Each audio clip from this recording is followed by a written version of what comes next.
Hey everybody.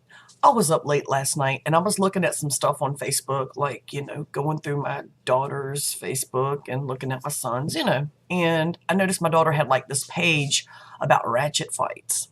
And I was bored and I thought, I'll click on it, check it out. I'm watching these ratchet fight videos and they're all girls.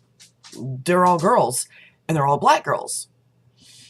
And I noticed another thing that I never really noticed before, because I've seen these kinds of videos before. They are not able to fight so well. I mean, I grew up in the 80s. I was a fighter. I had my fair share of scraps and stuff. And these girls cannot fight. They're pulling hair. They're pulling weave. They cannot fight. I mean, they're basically just like throwing a hissy fit, like flailing wildly while they're grabbing wads of hair like a handle, and they're just not fighters.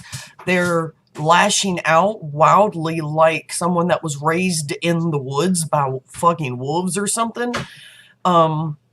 So and the encouragement from the crowd is always confusing, because you can't really make out a lot of what they're saying. They're just kind of like making a lot of noises and ooh, ooh, ooh, ooh, ooh, just, and I'm like, they get so amped up, it's like they get hyper, and the person holding the camera is always like jumping around, and they're like freaking out, and it makes me wonder, what's feeding them? What's feeding that? What's causing that? What gives them all this joy from watching two girls beat the crap out of each other? Just say hi real quick, baby, then you gotta go. Hi. Okay, all right. I'm doing something, baby. Don't nobody want to see your gum. Stop it. Okay, go. Okay, go play your Kindle. But it's a culture that we have created with the internet. We all, because even me, like, because we're watching them. Supply and demand.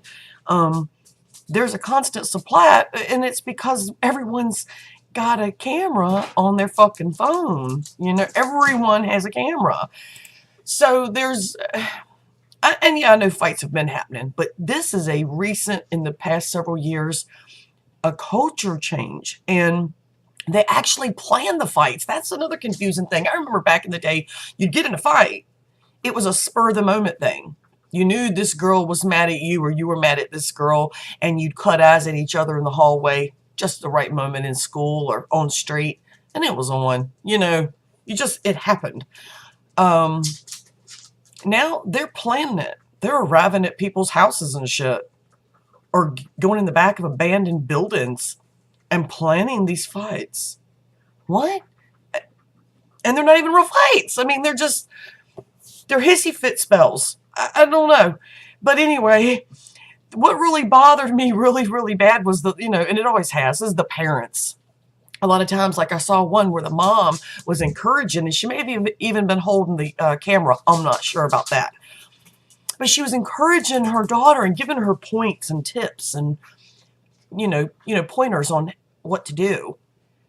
Don't let her grab your hair. Stop letting her grab your hair. She called her a bitch. She was like, bitch, now you're pissing me off. And like she's making her look bad. Bitch, you're making yourself look bad. You're teaching your daughter that this is what a woman is. And then you're the same one that's going to be out there saying black people ain't got a chance in society. The white man won't give us a chance. And you're right. Black people don't have a shining chance in society without fighting for it. Well, not fighting, but, fighting for it. Fighting not in a physical way, but fighting in a way that's going to require you to be educated and have some kind of social skills to get your point across. And that ain't what the fuck you're teaching your child, bitch. You're teaching your child that the culture you grew up in and that you currently live in is the culture she needs to be in.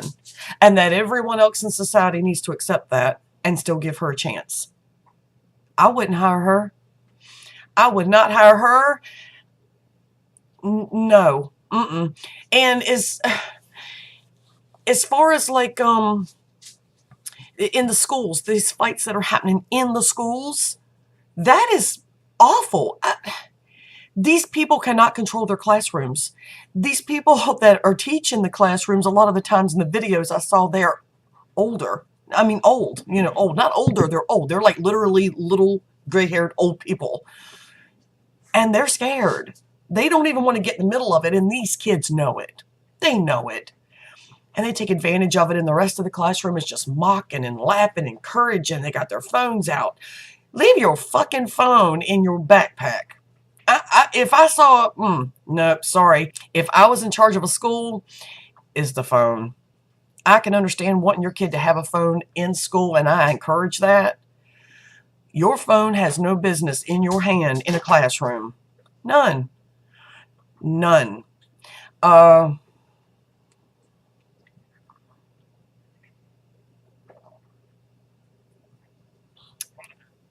None. And if they didn't have these phones out, you wouldn't see a big display like you see. Because these girls are performing. They're performing. They're putting on a show. One of the girls in the videos actually said, I'm about to cause a big old scene. I'm about to cause a scene. She keeps looking at the camera. She's putting on a show. The phone's gone. And, they're fighting on the buses. You can't drive a bus and control that shit. They're putting the lives of a lot of kids at risk. That's grounds right there to remove them. So I thought, what can be done about this? There's really not a lot that can be done that's not harsh. Harsh is what it's going to take.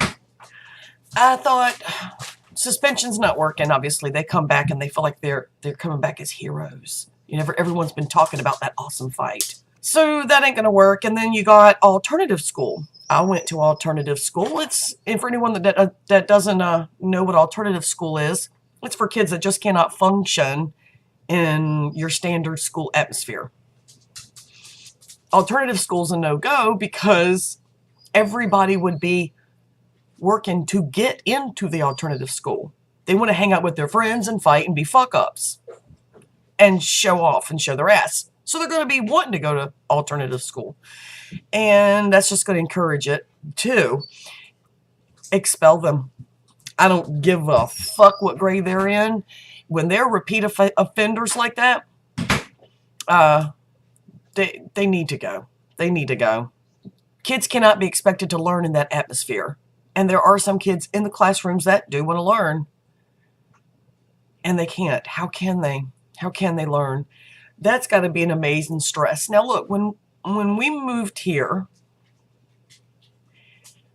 and my son went to a new school, he was zoned for a particular school for where we lived when we moved here in 2004.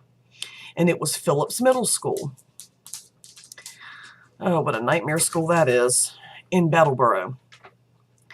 So my son's going to school there. We moved from Florida. He went to Neptune Beach Elementary, which was like a presidential A+ school. I mean, it was a great school. He made honor roll every report period, without fail. He did amazing. He never knew an enemy. He never knew anyone to be mean to him. We moved here. That was 2004. He was 11. We moved here. He was 11. And he was just a great kid. He's a great man now. And for the first week of school, we moved here in July. And school started within a few weeks. And the first week of school was rough for him. And I know it would be. We moved from another state, and I knew it was going to be hard. He hadn't really had a chance to make any friends here yet. But it was different. I mean, his whole personality changed. He would lock himself in the room. He's snappy at me. He never was. He was withdrawn. And I would say, are you okay? Is everything okay? How's school? And I was always, really interested in their school because they enjoyed it and they liked talking about school. So we always did. It's fun. Do you have homework? Yeah. I mean, it was not my son. One day he came home and he went straight to the bathroom, and I went down there to ask him how school was, and he was throwing up. And I thought he was sick. And I got him to open the door, and I looked at him, and I know my kids. And I looked at him and I said, what is going on in school? What is happening? And he just started bawling. And turned out that for the whole week, from day one, he'd be walking down the hallway and the kids would throw books at him. These boys would punch him in the back of the head. He said I'd be walking holding my books like this so they couldn't knock them out of my arms. And a boy walked up and just ran up and just punched me in the back of the head. I'm gonna beat your ass, little white boy. I'm gonna beat your ass. We're gonna own you. And I had a breakdown to think that my baby had been going through that for a solid week, trying to learn, trying to do what he had always done, which is AB honor roll. And he was going through that to the point that it caused him so much stress that he was throwing up.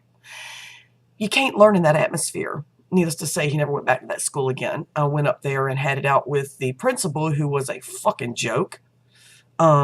She was a joke. She informed me that my son just wasn't used to being around black children. I was like, wow, you just said the exact same thing to me that you said to my mother and my father about my nephew when he was going here years ago. So I can see right now where you stand on this, that the kids are fine and my son needs to adjust accordingly to the way these kids are acting. Fuck you. So anyway, he never went back there, and she said he's got to go to school. I said, call the cops. I will never send my son into a situation like that. What kind of parent would that make me? Fuck you. So anyway, I left out of there in a rage, and I walked away from her primping in the mirror, decorating herself at the end of a school day. She was more concerned with the way she looked. Anyway, her name was Dr. Johnson. What a piece of shit. Human, that is. So anyway, he ended up getting into a preparatory school. They had no space. It's a list a mile long to get into this school, and I got him in there within a few days. I went up there and specifically spoke to the principal, and coincidentally, he was from Jacksonville, Florida, and when he found out that's where Wayne came from, and he looked at Wayne's records from school, he said, yeah, Phillips is not where your son needs to be. He needs to be right here. This is where he is going to flourish, and yeah, he did well. So, yeah, I know that children need an atmosphere to learn in. They need it. And those kids can't be expected to learn how to learn if that's the culture that they're in every day, even at home. Fighting on the street, mom telling them some pointers, some finer tips on how to win a fight. By the way, moms, the way your daughters are fighting, if that was your intent, was to get them to be good fighters and make you look good, you failed miserably. That's not how you fight. That's how you throw a hissy fit. And you drag someone else into your party when you do it by grabbing their hair. So anyway, that's my little rant for today. These kids need to be removed from school. They need to be banned from the buses. That will make mom and dad accountable at home to make this stop and quit making excuses for their kids being fuck-ups. Just stop. You're making yourself look really fucking dumb. Quit making excuses and make changes that will benefit your child if you should die tomorrow. What are you leaving to society if you croak tomorrow? What are you leaving? I mean, are you really proud of that? It's okay to not be proud of what you've done. The first step is admitting it, bitch. Stop. So, these are not young ladies. These are not little women. These are fucking ratchet bitches that you're raising. So stop. Stop. That's not what our society is about. I don't know what you're trying to pull, but that's wrong. And this has nothing to do with racism. This has to do with the fact that you cannot deny that it's a bunch of little black girls on these videos, and mama is often in there telling them how to fight. It warms my heart when I see a follow-up video of mama tearing her daughter's ass up, not beating her, obviously, but reprimanding her and telling her that's not the way to act. But you know what's really funny? You don't see those videos too much. You don't even hear those stories too much. You know, nobody wants to capture that on film. Nobody. And it's probably exactly what we need. We need to see more moms taking charge of their kids on a positive note, not a bad way, not training them how to be screw-ups. They need to teach their daughters that you're not going to get respect from everybody, and fighting's not the answer. You know, try talking, open your mouth and open your mind. That's a new trick. Sad part is a lot of these moms don't even know how to do it themselves. It's time to break the cycle and teach your kids. And if you need to, go learn yourself first. So anyway, that's my little rant for today about these ratchet videos. And thanks for listening to my shit. Hit the red button below and hang out with me some more. Everybody have a really good day. Bye.